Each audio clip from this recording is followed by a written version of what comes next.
Hello everyone, Brian here, and welcome to Minecraft. Now, I know what you're all thinking. Brian, you're saying to yourselves, why are you releasing Minecraft content? Everyone and their grandmothers released Minecraft content. What could you possibly add to this situation? Valid point. Everyone does release Minecraft content at some point, but I'm not simply jumping on a bandwagon.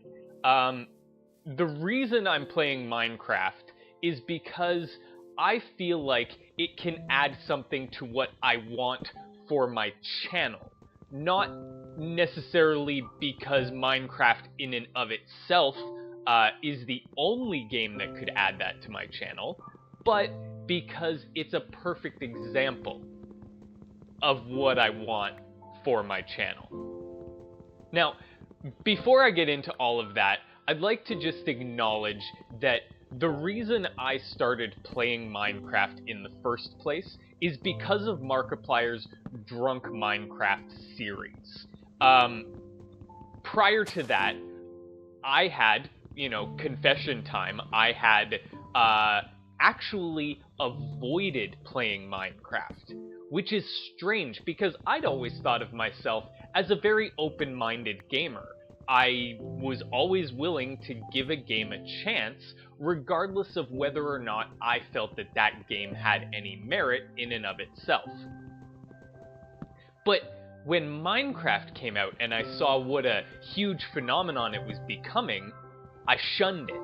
I wouldn't play it simply because I felt like, oh, there's no way that this is going to be that popular. People are just jumping on a bandwagon. People are just, they're playing this game because it's a phenomenon, not because it has any value in and of itself.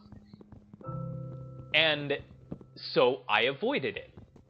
And it wasn't until I watched Markiplier's Drunk Minecraft series and saw what the game was really like that I realized, wow, I closed myself off to an amazing gaming experience simply because I was prejudiced. And I promised myself that I would not make that same mistake again. So, big thanks to Markiplier, not that he needs my support, considering he has 17 million subscribers right now, and that's just incredible, good on him. But the reason that I want to play Minecraft for my channel is because recently I've started putting a lot of thought into what I want my channel to be and what sorts of topics and discussions I want to foster on my channel. And one of those things is game design. What makes a game good? What design elements of a game make a game good? And that's a really difficult discussion because, games are really one of the most subjective forms of media. You can't really look at games from an objective standpoint. I mean, the same is true for all media and all art forms. You can't really, look at a movie or a TV show or a painting or a book and say, objectively, this book is a work of art. And nobody can argue with the fact that this book is a work of art. You can't do it. And you can't do it because it's so objective, or so subjective, rather. Everybody enjoys different things in their art. Everybody has different preferences. And that's just the fact of life. And there's nothing that we can do to change that, nor should we try to change that, even if we could. But game design does have certain objective elements, in the sense that we can look at things that some games do well and say to ourselves, oh, that really worked. Could we replicate that? Can we make that work again? So that's the kind of direction that I want to take with my channel. I want to discuss various game design elements and how they work, how they don't work, what makes games good, how is this, you know, how does this influence our media as gamers? So Minecraft is very interesting in that regard because it is very, very simple. There are no complex mechanics. You literally just get dropped into this world with no tutorial, no instructions, but at the same time, Minecraft is not really asking you to learn a whole bunch of complex mechanics. You don't have to. In order to enjoy the game, you don't need to learn a whole bunch of complex mechanics. You just need to learn a couple of very simple mechanics, which, I mean, obviously for someone brand new who's never played a game before, might be kind of difficult to pick up. But for anyone who's played any PC game before, the mechanics are very simple. I know from playing countless games in the past that I can probably move around in this first-person environment by using the WASD keys on my keyboard. Boom. Simple. Yes, it relies on that pre-knowledge because it doesn't really give me that information. Although I could, open up the options menu and look at the control settings and it would tell me exactly what to do. And I could even remap those control settings if those types of control settings are not comfortable for me. And I know from playing countless games in the past that, clicking my mouse button is going to do something. Okay, great. So I run around and I click on things and I do things, and that results in something happening. And from there, I can intuit different things. So it's all very intuitive. Whether you've played Minecraft specifically before, you can easily determine that the game is well designed, because without a tutorial, you can pick this game up and just get started. Now, that being said, the game does not hold your hand.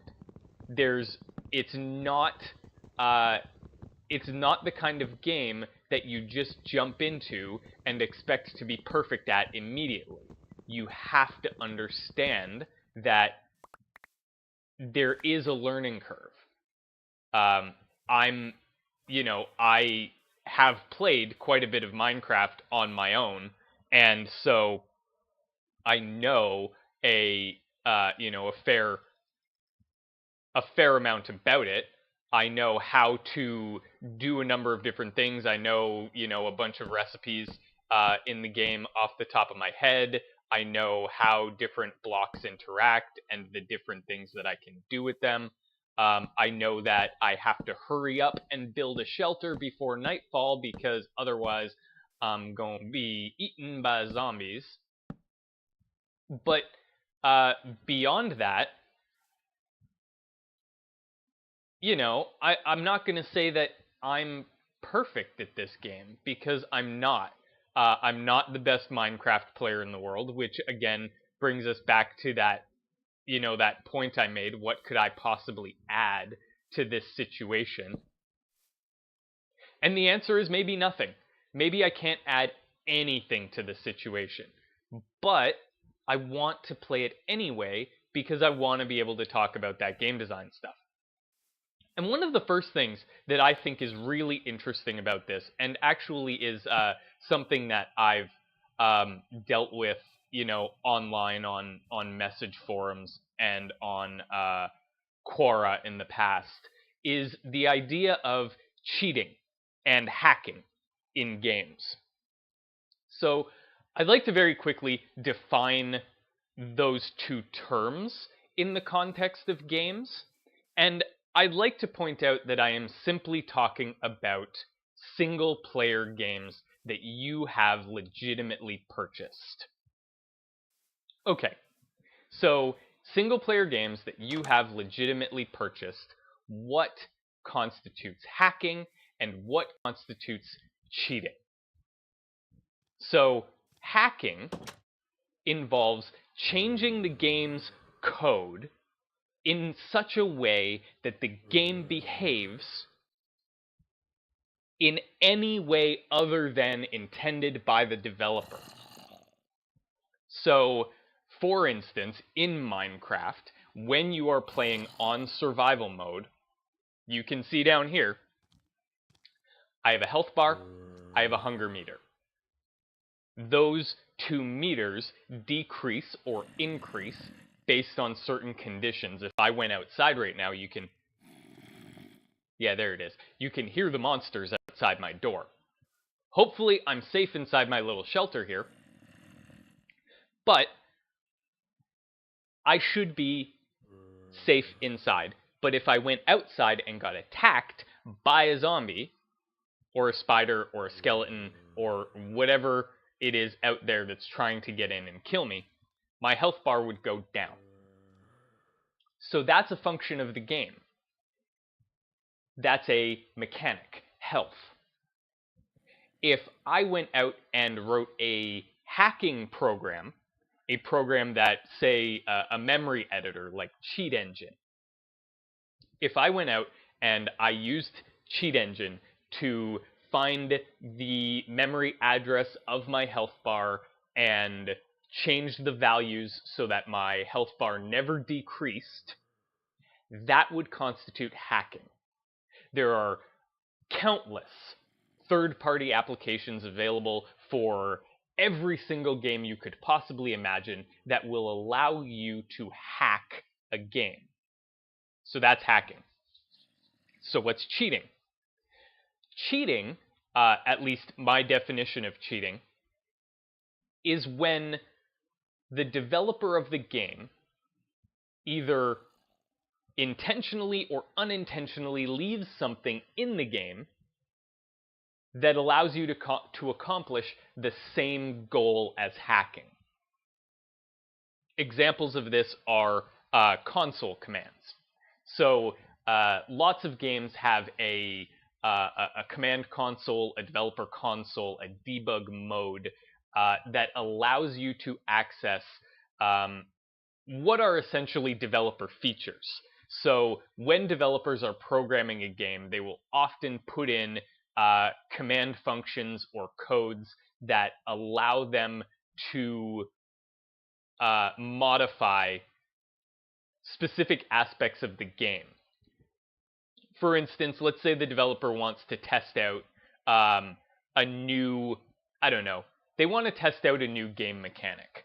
I'm drawing a blank at the moment of what kind of mechanic they might be trying to develop. But let's say they're trying to develop a new game mechanic, and they want to test how that function, or how that mechanic functions alongside existing features of the game. But they don't want health to be a factor in that testing. So what do? They put a function in the game that is essentially God mode. God mode exists in so many games. So they put God mode in the game specifically so that they can test other features of the game without worrying about the health function that's already programmed in the game. So they test it out, everything works, blah, blah, blah, blah, blah, and eventually the game gets released. And whether they did it intentionally or unintentionally, the player is able to access God mode. That is a cheat. At least by my definition of cheats and hacks. So setting aside the unintentional or accidental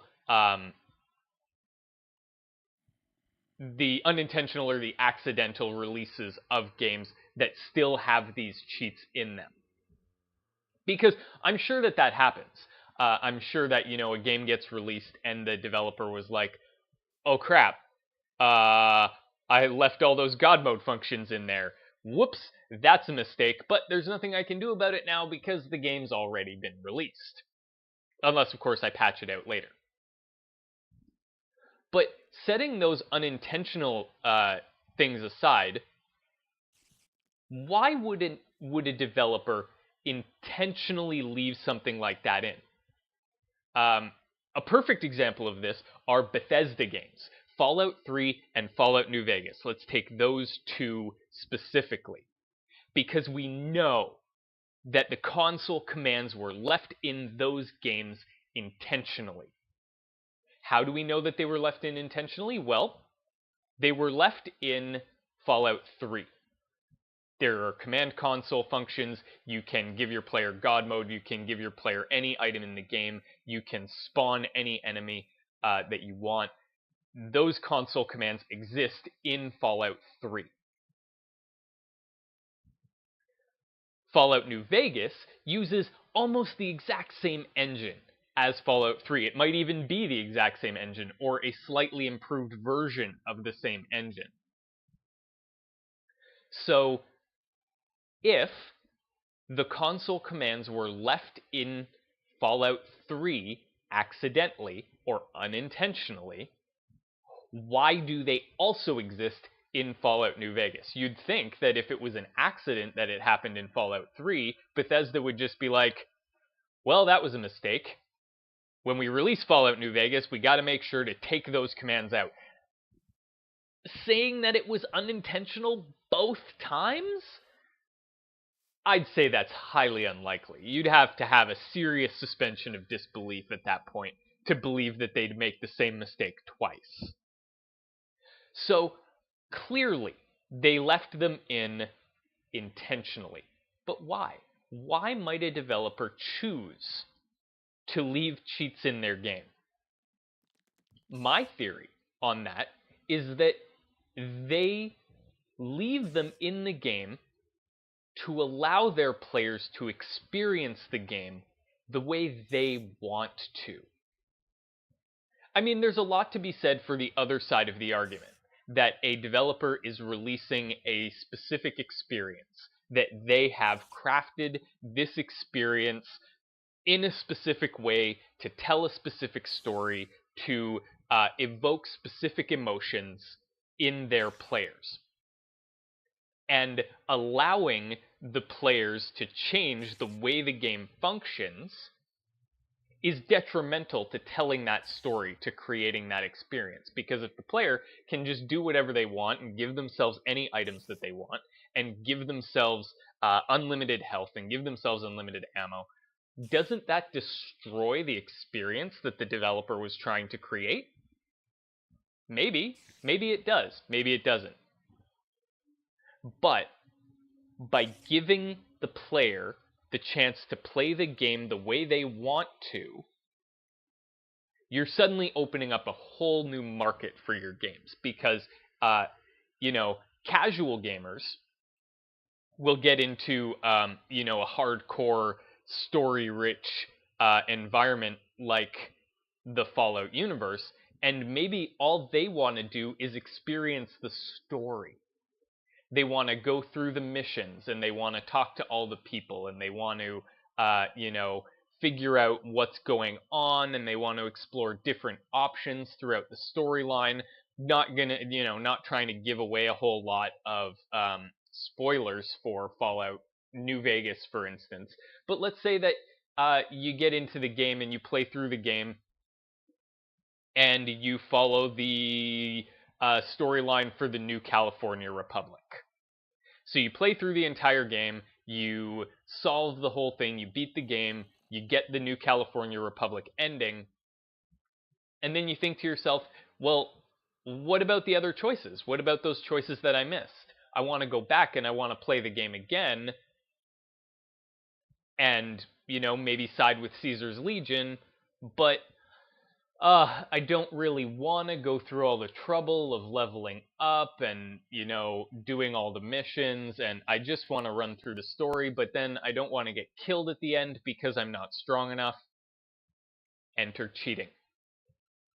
By allowing the players the access to the command console, and by allowing the players access to the command console, allowing the players access to cheats, the player is then able to... Oh, crap. Creeper. Creeper exploded. Creeper exploded. Did the creeper destroy part of my house? No, they didn't. Excellent. Oh, God. Enemies are still alive. That's not good. Now I'm getting distracted. Oh, they did destroy part of my house. Well, that's upsetting. I mean, it's not that big a deal, but... Oh God, zombie. The zombie's on fire. I mean, that's one thing that's kind of annoying. I mean, I don't want to, you know, give the impression that I think Minecraft is perfect. It does have some flaws, but, you know, and one of the things that I'm not particularly fond of is the fact that enemies don't just disappear during the daytime. And I guess that kind of makes sense. I mean, why would they just disappear during the daytime? But it can be kind of annoying where, you know, you wait through the entire night and then you come out in the daytime and it's like, whoops, enemies are still around. You have to wait for them to actually die of being set on fire. So that's a little annoying. But anyway, where was I? Now I've lost my train of thought, which is great. Thank you so much, Creeper and Zombie and, you know, whatever else is freaking going on. I can hear another enemy around here somewhere. I just can't see it. Great. Right, allowing your players to experience the game the way they want to. So, by leaving in those cheats, Bethesda gave their players the option of going back and playing the game again without having to completely re-level their characters. But more than that, they've also opened up the play to a casual market who don't want to do all the missions and completely level up characters in the first place. That's not me. That's not my preference when playing a game, but I can understand why some people might want to approach a game that way. So that's why you might leave cheats in a game. And it's incredibly simplistic. I'm sure that there are you know, a number of different arguments for both sides why cheating is good, why cheating is bad, and that's not the discussion I'm trying to have here. I'm trying to have a discussion from a game design standpoint. Why would you leave cheats in a game? So how does that relate to Minecraft? Well, there are obviously cheats in Minecraft. There is a console. You can use that console to do a number of different things. But Minecraft actually took the idea a step further. They went beyond just leaving cheats in the game. They created a whole different game mode, creative mode. Now, by activating creative mode, not only can you give your character God mode and give your character any items that you want, you can do that through convenient in-game menus. It's not just a matter of calling up the command console and, you know, you have to know the specific item name to spawn the specific item that you want. You don't have to call up the command console and input, you know, what's essentially a alphanumeric hexadecimal code in order to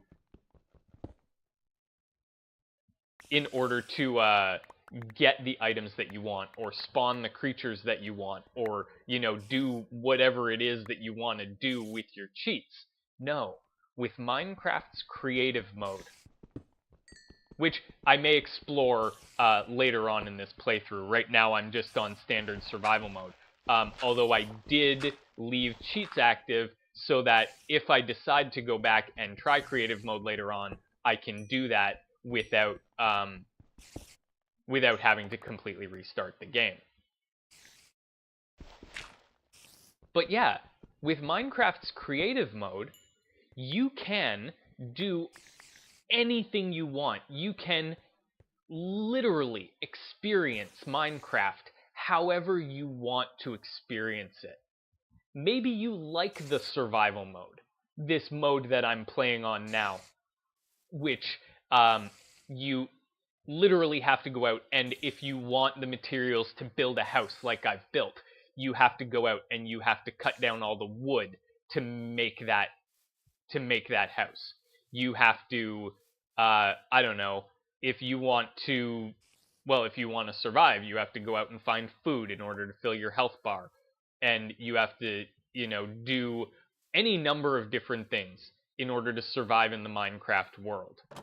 I'm not creating a walkthrough for Minecraft. I'm not actually trying to teach people how to survive. I'm trying to talk about these things from a game design aspect. So on survival mode, those are the types of things that you have to worry about. But maybe that's not what you want out of Minecraft. I don't know. I'm not you. What do you get out of Minecraft? If you guys play Minecraft, leave a comment down below and let me know what you look for in Minecraft, why you play Minecraft. I play Minecraft for a bunch of different reasons. I like sometimes to get in on creative mode and just create these massive fantasy structures. And maybe I'll do that sometime. Maybe I'll, maybe I'll go ahead and set creative mode sometime and build a massive monumental structure and see how that goes. If that's something you'd like to see, again, leave a comment down below. Let me know what you want me to do in Minecraft, and I will do it. But by leaving or putting creative mode into the game, the developer is literally saying, play this game however you want. And that's just incredible. Like, I can't think of another developer who did something like that before Minecraft did. You've got countless games now that put creative mode in their game. But as far as I know, Minecraft did it first. And to me, that's just incredible. That is a function of this game that really, really sets it apart. And, in future episodes of this, I'll probably delve deeper into what makes creative mode such a unique and interesting feature, and why it allows you to experience the game that you want. But for now, what I want to leave you with is this. If a game throws you into it and forces you to play through it in a linear fashion,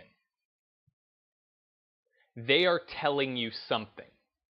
And what they are telling you is that this game is meant to be experienced in this way and in no other way. You will experience the game how we, the developers, want you to experience it. That's it. That's the end. But games are really an interactive experience. When I play a game, I don't want to just be told a story. If I wanted to be told a story, I would read a book, or I would watch a movie, or I would watch a TV show. because those are non-interactive media.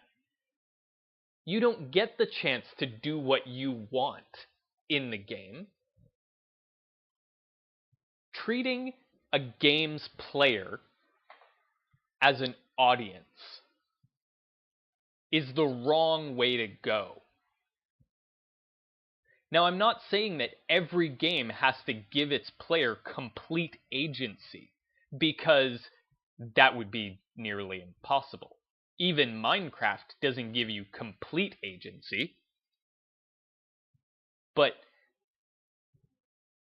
simply throwing your character or throwing your player into a world in order to tell them the story that you want to tell, you may as well just be making a movie. You may as well just be writing a book. You may as well just be creating a TV show. Because without at least the feeling of agency, it's not interactive. Players have to feel like they have some control, even if that control is an illusion.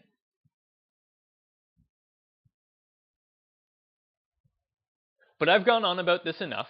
We'll talk about more game design aspects next time. If you guys like this series, please subscribe to my channel so that you'll be notified when the next episode comes out, and maybe check out my Patreon page. I've got some great ideas for the future, but I could really use your support in continuing to create my content. Thank you all so much for watching, and as always, I'll see you again next time. Bye-bye.